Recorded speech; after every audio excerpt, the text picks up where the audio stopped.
So welcome to this Property Entrepreneur podcast, and I'm very pleased to have a friend of mine, a friend of property entrepreneurs, Mike Bristow, with us today. Obviously, there's a lot of things changing in the property market. There's a lot of things changing in the finance market. Crowd property and peer-to-peer lending, crowdfunding has been on a huge boom curve over recent years, but obviously with a lot of volatility in the market, we are starting to see some changes occur as we go into these sort of volatile and uncertain times. For the next 30 minutes or so, Mike and I are going to cover what is actually happening out there, what are we seeing with deals, what are we seeing with finance, and for those of us that are getting ready, what are the opportunities in the year or so ahead. So welcome, Mike. Good to have you again. Hey, Dan. Great to be here. Thank you very much. You're very, very welcome. Mike and I last saw each other probably about 3 or 4 months ago on Property Entrepreneur when you joined us with a board for dinner, and then you spoke for our advanced property entrepreneurs about the realities of crowdfunding and how to make the most of it. For anyone who's not previously met you, do you want to give us a quick introduction, just who you are, what project you're spearing up at the minute? Sure, yes. So Mike Bristow, I'm co-founder and CEO of Crowd Property. We've been around, we founded the business in 2013. We've been lending since 2014. We lend to property projects, be it ground up developments through to HMO conversions and everything in between, the short-term bit that's complex, that you need to know a thing or two about property, and quite frankly, the bit that banks have failed for years. So we felt that pain ourselves. We thought, hey, look, let's build a better lender. Let's go out there and build the best property project lender in the market. That's the aim we set ourselves. We think we've achieved that, and now it's about taking up a load of growth. And it's fascinating times at the moment in many challenging ways, but also in any challenging situation, there are opportunities for people to really sort of build and cement their reputations and come out flying. And that's not a self-centered thing of anyone with a desire to come out flying. We all need people to come out flying right now because we need a big boost to the economy, and it's going to be the entrepreneurs, the small businesses, the passionate go-getting people that really help us drive our way out of this. Without doubt, like we were talking this morning on Property Entrepreneur about recovery curves. We're saying it's quite likely, because of how deep the government have got with the spending this time round and the deficit, all the finance that they're printing and raising, that they're going to have to go probably for a long strategic growth curve. And in that case, they just get out of our way. You know, they need the air in the balloon. We're the ones to blow the balloons up. They will get out of our way. They'll reduce regulation, tax, anything they can to get us running. And I suppose within property development, finance, all of that comes hand in hand. And they need to do that. You know, there are a number of ways that you sort of dig yourself out of a big national debt. Certainly ones prompted by a big moment or shock like this. You know, you can tax everyone more, you can switch to austerity, but hey, I mean, neither of those are going to be the way of getting ourselves out of this. And austerity and cutting back healthcare is certainly not going to be a route to vote winning. No, when the economy's on its knees, there's no point going and picking around the carcass. You know, there is no tax to take. It's get out of the way, let us put the air in the balloon, and once it's flying again, you start to take your money back. Exactly. So it's all about growing out of this. Okay. Now there might be some inflation down the path that will actually help the sort of growth out as long as it's not out of control. But ultimately, we need to grow ourselves out, and this is old school Keynesian economics, where when the economy's on its knees, you spend and you build and you invest and that's what drives it. And I think building and construction has so much to contribute to that, whether it's HS2 and major infrastructure investment, or whether it's finally us as a country building enough goddamn homes to live in. And you know, that's where we can come into play, and there will be a lot of stimulus for that as well. Without doubt. To give people an insight, so let's say that there's people in the property entrepreneurs community or listening to this podcast who've never worked with Crowd Property, you know, they've not read about you. What to give people an insight, this isn't a couple of million pounds, you know, you and a few mates have scraped together and you're bridging or you're lending. What sort of scale have you been doing this on up to this point?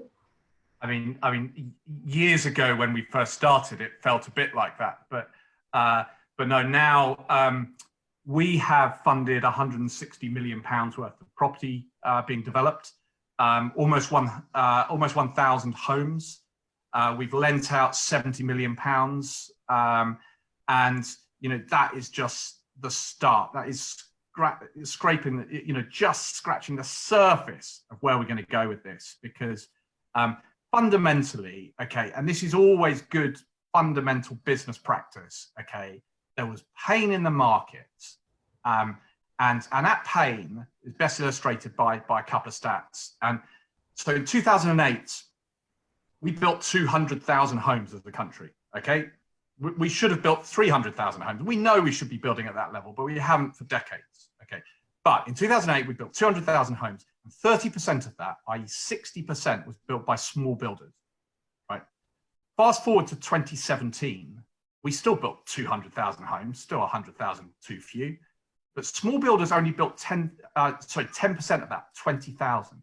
So reduced their contribution to household supply or housing supply by 2/3. Now, you could look at that and say, the market's screwed, let's not go anywhere near it, okay? Or you look at it and say, there must be some pretty major barriers to why that's happening, okay? Is there opportunity to break down those barriers and deliver something far better into the market? And what, you know, we felt ourselves, as well as many people did, and why there was so many barriers, is that banks and non-bank lenders really were turning into self-serving organizations that were only interested in, you know, funding a 20, 30, 40 million pound development because it was less effort for £1 million. Interested in everything apart from actually lending money. That's yeah. But especially to where it was needed and where it could be used really productively. And that's by the small builders, the entrepreneurs, the property professionals that are unlocking small sites, not massive sites. You know, massive sites, we're going to run out of them, okay? The small sites are almost infinite, okay? And that could be a conversion of a terraced house into an HMO, through to infilling a terrace with a new house, through to 3 units, 5 units, 8 units, you know, etc. There's almost infinite supply of that. And we need to unlock that. And that's what we turned around and said, look, this is ridiculous. People, good projects, good small projects are not getting funded, okay? And the way we describe small is I mean, we lend anywhere between 100,000 and £5 million, okay? And we love both ends of that scale, okay? But let me just press you on that point for a second, because I think one of the things that a lot of investors, developers don't have is the clarity as to if they want to sort of step up or understand where to align themselves. If you were to group these people in, you know, your big funded corporates doing whatever 20, 50,000 units a year, and the people doing refurbs, if you were to create a few levels of how you group those people together and perhaps what products are best suited to those, starting off with what groups do people normally fall into? Have you got like your one-man band, your small developers, your family builders? How does the market split up into those groups? I mean, it's very much a spectrum. It's tough to actually group that. Most businesses, most property development businesses are 1 to 3 directors, quite small organizationally because they contract out a lot of the work, for example, to building contractors and, you know, all the service providers in the ecosystem. So actually you're dealing with quite small businesses in terms of number of people, okay? But those number of people can leverage all of that service provision and those and the third parties to build, whether it's a conversion of an HMO or whether it's building, you know, 20 £500,000 houses. You know, that is perfectly feasible with that kind of makeup of business. So you don't need to be, you know, an enormous company to actually be building, you know, material number of units. it all depends on what your focus is, where you have an edge, where you sort of find things that you see advantage. I mean, I personally really like it. So there's sort of three types, I guess. There's in terms of what people are doing. There's cookie cutter people, okay, which I think is awesome, by the way, because I believe in focus, right? There's a phrase that I've used with you before, Dan, is you don't see Tiger Woods playing much tennis. You know, in order to be world class, do one thing and do it better and better and better. Okay, and that gives you such huge advantage, right? Okay, so people who are doing cookie cutters like HMOs, just rolling them out, etc. And each time they do it, it takes less time, it costs less money, and they're working with the team that they put together and spent time they put together before. Okay, just roll it. Same strategy, better and better. Okay. So that's one angle. Another angle is a set of people that are on the progression of going through larger and larger projects. They might have started a few years ago buying a flat and letting it out, whereas now they're doing ground up development. Okay, now that's a different progression of your property journey. Okay, and we like that as well because we can see when we're talking to these people, they have an inherent passion, ambition, and growth, and want to do bigger and better, mainly because they can. Okay, and that's the crucial thing. They've proven themselves at each step on the way. The other group is sort of, it's a bit like it's a bit shiny penny. Yeah, chase the shiny penny. There's this, there's that opportunity, there's that. It's all very tactical. Okay. Now, you can come across good deals there, but unless you're leveraging your experience, your team, all of the things and expertise you've built up, okay, you're not leveraging much advantage. Okay, so I think that the cookie cutter or the progressive growth of project is really interesting, and across the board, what we're seeing, when I started investing in property in 2002. Yeah, and literally it was buy a flat, let it out. Okay, rinse and repeat. You make money, right? The environment's totally different. Okay, the best way in a non-runaway capital growth environment. Okay, the best way to build progression through things is probably to buy an asset, to do something to it, value add, and then either exit or keep and refi and yield and recycle some of the capital and grow that way. And then bring on some investor capital, etc. So when we look at that as a sort of model, what when people are thinking about what finance to consider, obviously one of the best things of crowd property, from my experience at least, is it's quick. Now I can't remember who I spoke to in your office, and I sent them a site. It was like a block of 20 flats we're developing, and within 3 hours they had a desktop appraisal back, fees, like this is what it would look like. And you don't even get a phone answered in 3 hours with Lloyd's. It's a very different experience. Yeah. But as developers, that meets our criteria. In order for us as developers to meet your criteria, what sort of, when you're looking at a deal, what are the key boxes you're looking to tick as to whether, because you do lend a lot of money and the sites get funded very quickly, who does that money go to? What ticks your boxes? Yeah. So firstly on that speed point, our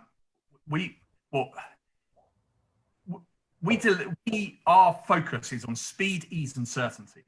Okay. And why is that? Because if someone's buying a site from a vendor, they want speed and certainty. Okay. So if we can give the developer that, they can give the vendor that, and suddenly they're advantaged in securing that deal. Okay. And we've seen situations where we've given an offer within an hour. We've supported that with a proof of funds letter. Okay, someone's walked onto the negotiation table and say 50 grand lower than the highest bid because they're a good developer, yes, but they had everything in place and they had crowd property backing it. And if you're a vendor, you look at that and think, yeah, okay, cool, that's helpful for me because what I want is speed and certainty. Especially now, going into the game now, like especially with commercial or anything, cash is going to be king. Like finance puts your risk on everything. And that's really the key thing here is that we set up this business as property finance by property people, not property finance by some administrator ticking some boxes and seeing if the computer says yes or no. This is really understanding the complex bit of property, which is the project stage, okay, and making sure that you all work together in a partnership. You can bounce deals around. You can chat it through. Nobody has ever come across a problem on a project, okay, and phoned, say, if they borrowed from Lloyds Bank, phone Lloyds Bank saying, "Oh, I've got this problem on site. What should I do?" They wouldn't be able to speak to a human for a start, let alone the reaction would probably be a rustling for the first charge security papers rather than, "Cool, I'll be on site tomorrow. Let's crack it together." So that's the sort of the first bit, and there's no doubt that right now is proving more than ever that it's so important and actually advantageous to have a lender that is a property expert that really understands what you're doing and really works with you through the challenge. If you look back at 2009, RBS wholesale repossessed everything, and then dumped it on the market. We all know what happens. Okay, that is not a proper solution. What's your stance going into this landscape? Because immediately the mainstream lenders ran for the hills, apart from like Sybil's and BBLS. The lenders ran for the hills, dropped the loan to value, increased the rates, locked everything up a bit. And one of my expectations is that the property market won't drop due to lack of demand. It will drop due to lack of finance, maybe lack of confidence, a drop in the affordability ratio because salaries will decrease. What's your stance going into this with regards to confidence in deals, like appraising sites? What's going to happen? So I'll pick that up in two ways. Firstly, the players in the market, and then secondly, what I think about the market at the moment. Right now in the market, well, when all of this kicked off, you're right. A load of lenders just stopped lending. Okay. Now, why? The vast majority, because they had a single source of capital, and that single source of capital was from a wholesale funding line that was basically really exposed to equity market volatility, and they had to go into lockdown. Okay. So suddenly the wholesale funders said, right, I'm stopping. And that took out a load of lenders in the market, and then more wholesale lenders stopped. It was all about where does that capital come from and those concentrated sources of capital. We've got capital from retail, high net worth, ultra high net worth, funds and institutions, okay? And all of those people have different exposures, different preferences, different wants in the market, different views, different attitudes, okay? But as soon as you have complementary sources of capital, you can still be in a position to lend, okay? But you've got to lend well, yeah? We've got a reputation to uphold on that lending capital, okay? And so we tightened some of the criteria, okay? But we continue to lend. And that was really important, because what we saw suddenly is we get about 150 million pounds worth of applications a month through directly into our platform, okay? And suddenly that went up because we had a load of people who had offers with other funders that they'd just pulled out, okay? We had people come to us who were mid-project that the funder had refused drawdowns on the project. The worst thing you possibly could do, and the most value destructive thing you could possibly people do. Stuck on bridges, drawdowns being like frozen. Yeah, it's not how you play cricket. No, yeah, and it's just destructive. It's just destructive all round. So we continue through it. We work really closely with our borrowers. We manage the liquidity on our platform really carefully. We tightened our criteria a bit. We work with the people in our pipeline to say, do you need to do this deal now? Okay, let's take a look at it. Let's break it down. Why don't you go back to the vendor, put it back 3 months, okay, and actually de-risk it, not just for us, but for you. Okay, let's take another perspective in 3 months. Let's work through all of these permutations together with all of our pipeline, with all of our existing borrowers, and get everyone to de-risk their positions, rather than just be the self-centered lender that says, I'm not giving you any more money. Yeah, I mean, that stance is going to do you incredibly well, especially heading into this period. obviously you're very accessible as a company and as a financier, and you're very candid in the way that you share your stance. Looking into the incoming landscape, like, you know, you're going into sites that are like 3 months to 3 years. What is either your personal stance or Crowd Property's stance strategically? Is like, we're hedging our bets based on this being the way it plays out. Like, everyone wants to know, where are we going to be in 3, 6, 12, 18 months? Where do you think we're going to be? So first of all, Crowd Property, you know, we replace the bank, so we're the senior lender. We take the first charge, so we are best protected through any situation. That's one of the ways that we manage our risk. Okay, but in terms of the market and how it's gonna play out. Okay, if you think top level, okay, and you look back at 89, 90, when residential house prices dropped by 12%. In 07, 08, when house prices dropped by 18.7%, and both of them took about 80 months to recover. Okay. What you saw going into both of those shocks was about 7 to 10 years of high growth in value. Okay. And so that correction or that shock almost caused the correction that was needed or was pent up, okay, especially 07, 08 with the debt liquidity point, okay. And interestingly, if you look at the data now, so nationwide house price index, okay, you can look at it in 2 different ways. There's nominal, which is the actual price, the number, okay, so non-inflation adjusted, okay. We are currently 18.3% above the 2007 peak. Okay, now that sounds scary. Okay, and if you look at the chart, all of the growth periods look similar going into a shock that could cause a house price correction. But if you adjust that for inflation, okay, we are actually 16% below the 2007 peak at the moment. And we are at the same level of average house prices as in 2015 and in 2010.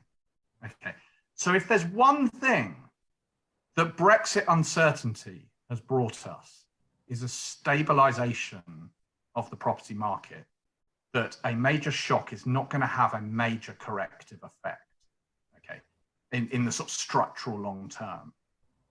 So that, you know, so I don't see a sustained drop of anywhere near the level of 07, 08 because of that, firstly, and secondly, because of the supply and demand position, right? In 07, 08, lots of people wanted to sell, okay, including banks that repossessed stuff, okay, and very few people could buy for 2-3 years, okay, because the bank lending market just wasn't there. Right, so you've got massive supply and demand imbalance, prices fall as a result, okay?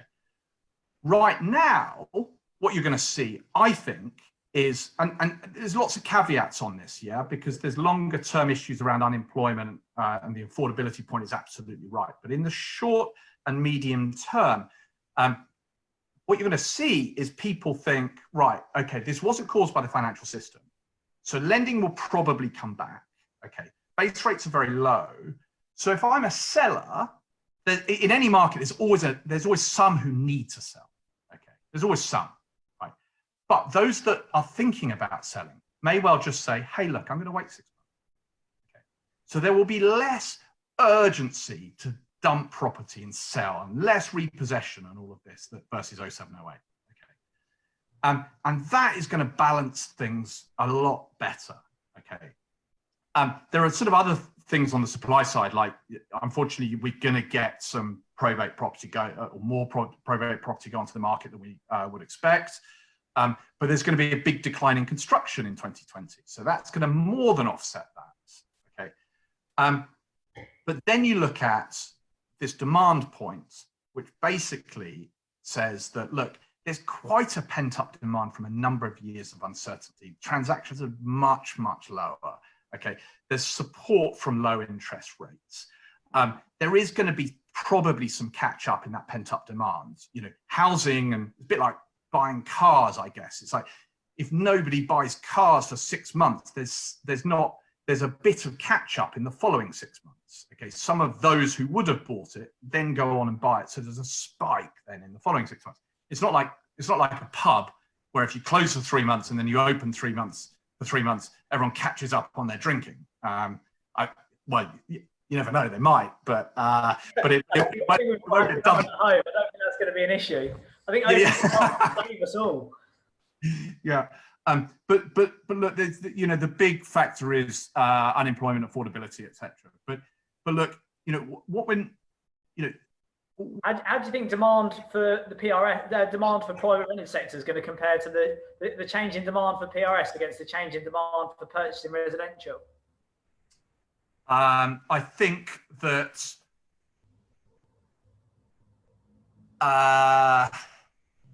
we've seen an underlying trend towards rental generation. Clearly, I think from most evidence and I've done a boring amount of reading into this. Most evidence from epidemics and pandemics in the past is a short, sharp drop, okay, a bounce back, and then a reversion to the underlying trend that was going on. Okay, so what we might see is a reversion back to the underlying trend of continuing to, PRS growing as a segment. It's a bit like in Hong Kong, you saw a reversion of trend after SARS. You saw a reversion to trend of property prices, of GDP, of so many different things. And what we saw in the property market was a very strong Q1 in 2020, apart from probably March, but certainly January, February were very strong and stable following from the uncertainty around Brexit. So, there are a lot of indicators say short, sharp drop in lots of different things and then reversion to trend. Now, there will be some exceptions of that. I think that there's a chance. Okay, now human beings are creatures of habits. Yeah, so it won't be as drastic as I say it. Okay, but there may be some indication towards it. But urbanization globally went through 50% recently. Okay, does that start to unwind? Do people value space more? Do they value outside space more? Do they want to live out of cities? Are they more connected? Is this the kickstart to greater instances of working from home that many people have talked about for years? Maybe. Does this kickstart countryside property and property demand? Does city centre demand go down? Does the demographic mix change more? Because you certainly won't get necessarily, the sort of the ambitious 22-year-old coming out of university wanting to work in the city saying, fine, I'll work from, wherever. I'll work from, the Highlands, but for my investment bank. There's still a need for humans to gather together and have a drink and talent hubs. I think that's it. I think like the societal, the geographical elements. I think whilst there's been a lot of change and there's a lot of sort of sweeping statements, we're all going to start eating at home more and cooking bread.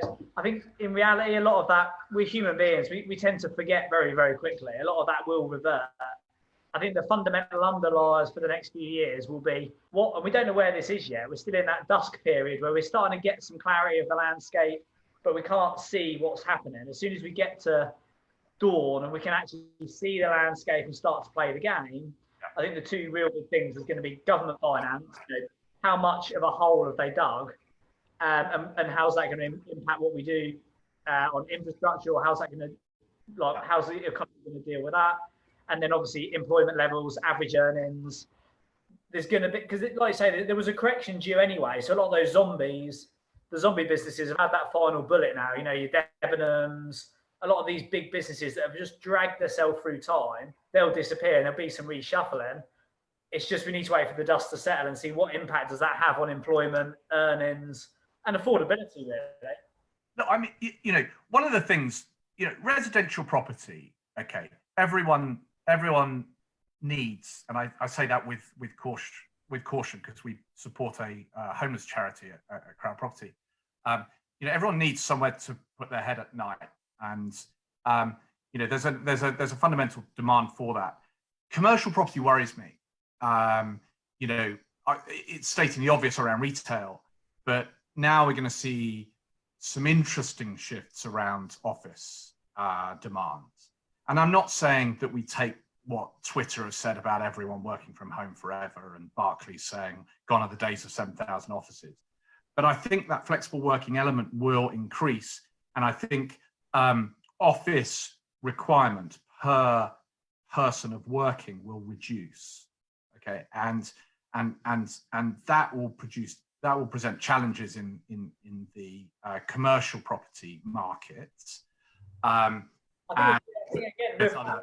see it'll be like the B1 to C3 shift in the last recession. You know, as soon as demand for offices, you know, we had loads of empty offices and not enough houses.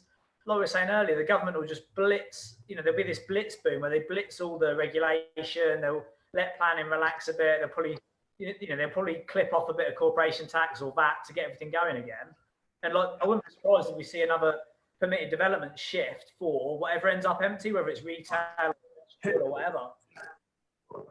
PD development is going to be, or how that evolves, is going to be fascinating over the next year, 2-3 years, definitely.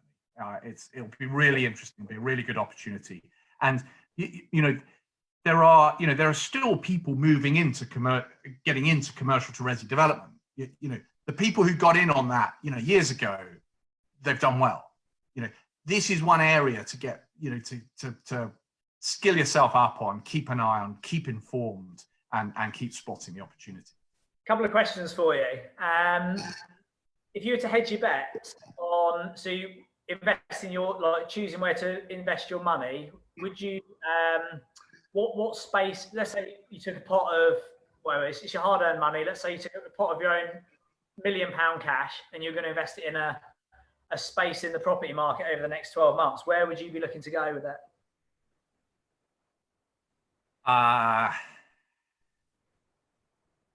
It's a really good question.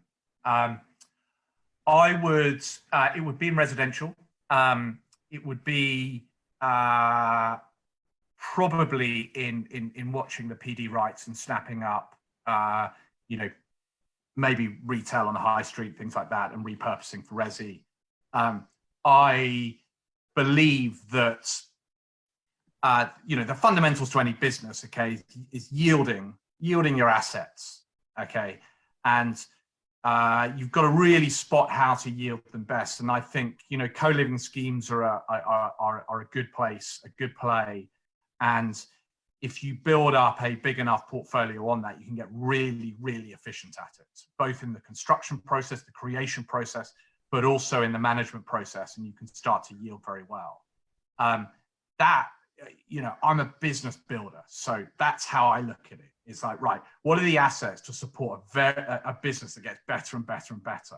And I can see a lot of space in there to grow a really strong yielding, cash flowing, profitable business. Very good, very good. And then probably a second question, and then we'll cover any final points you want to you think might be of value. When we're looking at the market, it can apply to any part of the market. I'm thinking specifically rentals.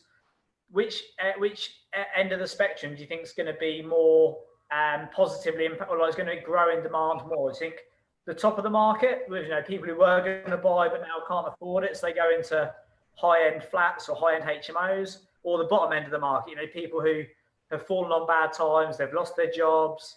If you were to hedge your bets again on the top of the market, you know, professional HMOs, top-end accommodation, or the bottom end of your market, LHA, entry-level accommodation, mass market stuff, where would you be hedging your bets?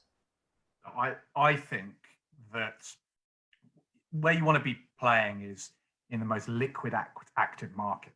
Okay, so your demand doesn't just drop off. Okay, there's a brilliant stat that actually led. I always seem to be very stats led, but that led me into doing a lot of LHA stuff in Hackney after the 07-08 crash. And that was that the average tenure of an LHA tenant is about the same as an average owner-occupier tenure. Okay, and this was Greater London Authority. So the average professional renter rented for about 15 months. Then you had churn. Okay, the average owner-occupier owned the place for about 8 or 9 years in London. The average LHA tenant stayed 8 or 9 years. Okay, I think no voids for 8 or 9 years. Headlines might look less lucrative. In practice, it is a very different. I mean, I've got some LHA, well, very little, but I've got some LHA stuff, and I've got one house I bought in 2011. Been tenanted ever since. Never heard from the tenants. Not a void. No, I don't think I paid any maintenance. You know, there's no void. They're treating it truly like a home, not a transit tenant. Okay, and certainly, I mean, most of the stuff that I have is direct payment from the council. So you've got a really strong counterparty who's paying, and you know, there's a lot of perception that it's a complex market, complex regulation, et cetera, and there is. Yeah, you've got to understand it, and you've got to do it well, and you've got to do it fairly.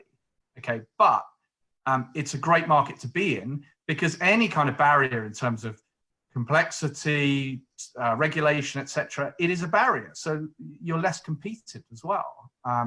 I think that market's a great market. Well, we've got a site up here. It's a 6,000 square foot hospital. We're going to put 12 high density professional flats in it. But since all this happened, it's like, rather than spend 300 grand, I'm just going to turn it into an 18 bed HMO. And yeah, there's self-contained bed sets. So they've got their own kitchens and stuff. But yeah, I mean, it's definitely a different strategy for us. But we're going to test it and see how it does. I feel optimistically confident.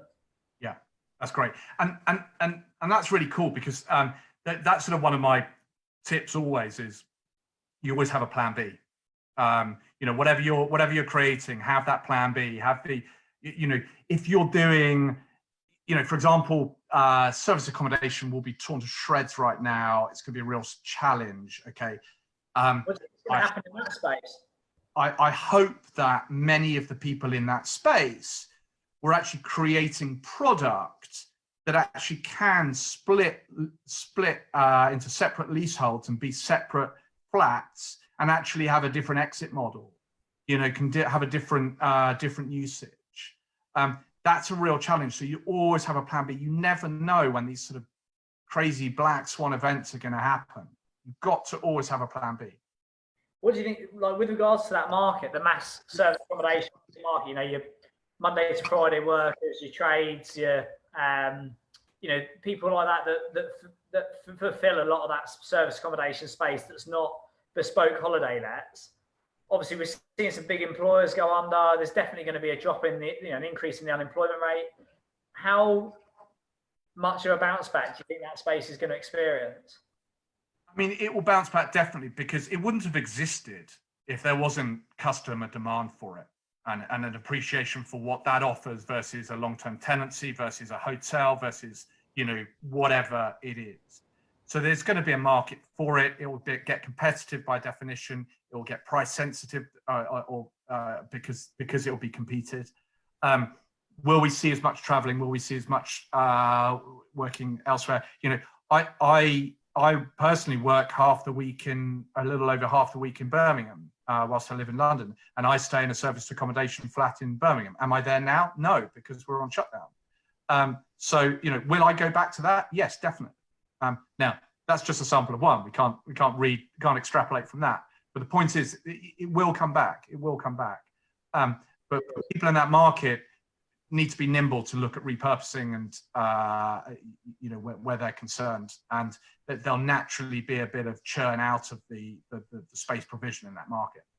Very good. One final question from me, and then over to you with any closing thoughts or sentiments, and let everyone know how they can get in touch with you. Sure. Where, if you were to, again, hedge your bets now, where do you think we'll be in 12 months' time with regards to recovery, property prices? I think what we'll see is in 2020, we'll see somewhere between 5 to 10% drop in property prices.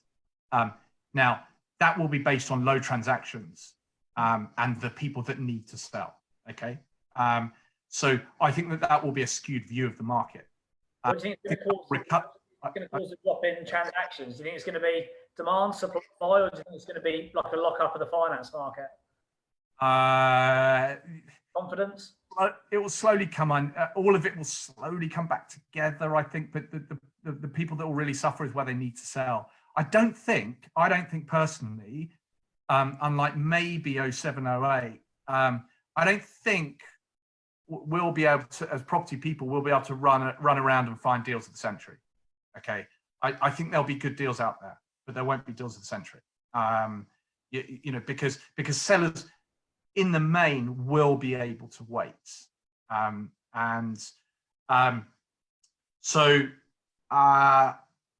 that in 2021 there will be a bounce back. You know, this low transaction volume for years. We're at a sensible value in the market when it's inflation adjusted. Okay, there will be drop in demand side because of affordability and unemployment. You know, 2021, 2022 could bounce back. I mean, if you look at someone like Savills, their scenarios say, yeah, somewhere between 5 and 10% drop in 2021, and then it recovers back. And by 2022, the end of that, you're pretty much in the same place as they expected before. Okay, so certainly by 2023, and they think by 2024, overall 15% up. It's just a different shape.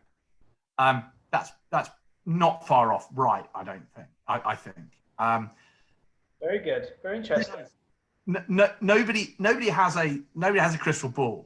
Okay, this is still panning out. Okay, if we had crystal balls, we wouldn't be sat here. Well, this is it. I was saying earlier, there's only two types of economists at the minute. There's those that don't know, and there's those that don't know that they don't know. It's like, that's where we are. It's everyone's best guess, isn't it? Exactly. From my perspective, I think this presents a time for people to reflect on their strategies. Okay. I really urge people to think about what is their core strategy. Just focus on 5 to 10 years of doing that and getting bloody brilliant at it. Okay, I cannot understate or overstate the value that can create for you over the long term, and that's exactly how we think at Crowd Property, and that is playing out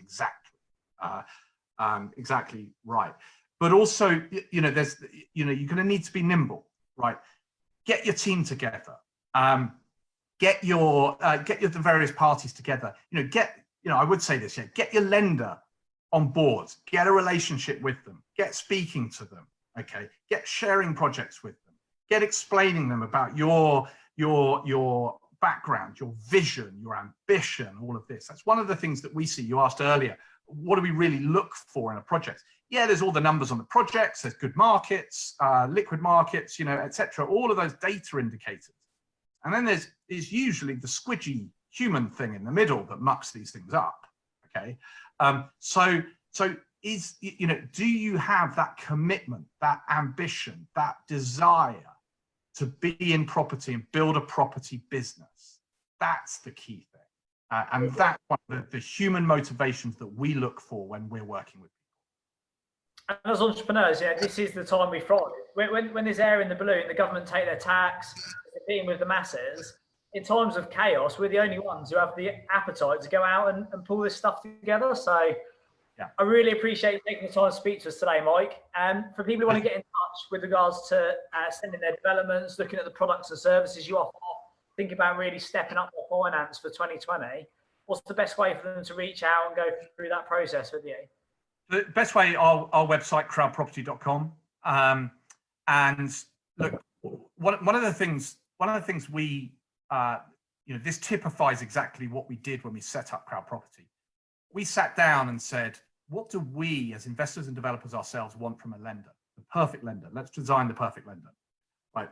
And one of the things we wanted was to sound out projects with someone, because property can be a lonely journey. I talked about earlier about 1 to 3 directors in a business. How do you avoid groupthink? How do you get challenged? How do you avoid the sort of the winner's curse and chasing a deal? And so we've got a form on our website, which is our project submission. It's 12 boxes. 12 boxes. I mean, I've filled out 20-page buy-to-let mortgage application. I mean, it's just it's nonsense. Okay, we've got it down to 12 boxes to run your project past us. Okay, and we'll give you a view. And I've talked about how we're relationship oriented and want to talk, and you're humans and you can get hold of us and whatever. And then I tell you to go and fill in a form. I mean, that's inconsistent. But okay, the reason for that is that form. We applied, there's a Churchill quote I love, which is, "Sorry for writing you a long letter. I didn't have time to write you a short one." Okay. So we took everything you could possibly ask about development and boiled it down to 12 cells. Why? Because that, when you fill that in, it pings all of our tech, all of our data, all of our analytics, and that forms a view. And then we speak to you, a lender that actually speaks to you, wants to understand your vision and whatever. And we might turn around to you and say, "We don't like this project because of X, Y, and Z." Okay. And so it's a helpful no. And a helpful no is awesome, because you can say, "Actually, do you know what? I missed that. Great, I'll ditch that one. I'll go and find another." Obviously, we all want the answer to be yes, it's a great project, we'll fund you. And if it is that answer, you can just proceed with confidence, just focus on it and not look at the others. So, that's the kind of relationship that we like to have. So it's very clear how to get to the form, apply for finance form on our website. Run some things past us. We don't put black marks against your name if they're not very good to start with. We want to help you find a good project to do, because you'll spend a lot of time doing it. And we want to work with people. Very good. And probably a top tip for me to close off is, if you're not really following Crowd Property on social media, like including Facebook, that's where I follow them. It's always really interesting to see the sort of sites that are being passed, and also how quickly they're funded, because Crowd Property is on a huge aggressive growth trajectory. So it's exciting to watch. Even in this market, the last 10 projects went on average in 55 seconds. There you go. And there's loads of video case studies, and all of our projects we've ever funded are on our website. So you can go and take a look and see how they're similar to yours or different. 55 seconds to raise hundreds of thousands of pounds. I think for a headline to finish, we'll rubber stamp it with that. Thank you again for joining us, Mike. Anybody who wants to get in touch with Crowd Property, find them online, check them out on social media. And I totally resonate with Mike's sentiments. Like, this is definitely the time for us to be going out there. I think there's huge opportunity. We're looking more and more commercial sites now. We've got a site down the road we're just turning into 20 apartments. That was one that I sent to Crowd Property to have priced up. And we're viewing an old factory on Wednesday, which has been there for ages, been on the market, and we just need a little drop to make it stack. So fingers crossed, our sort of appetite in this market will be that to get it across the line. So thank you very much, Mike. Thank you everyone for listening, and join us again on the next Property Entrepreneur Live or Property Entrepreneur podcast for all things property, business and strategy. Take care.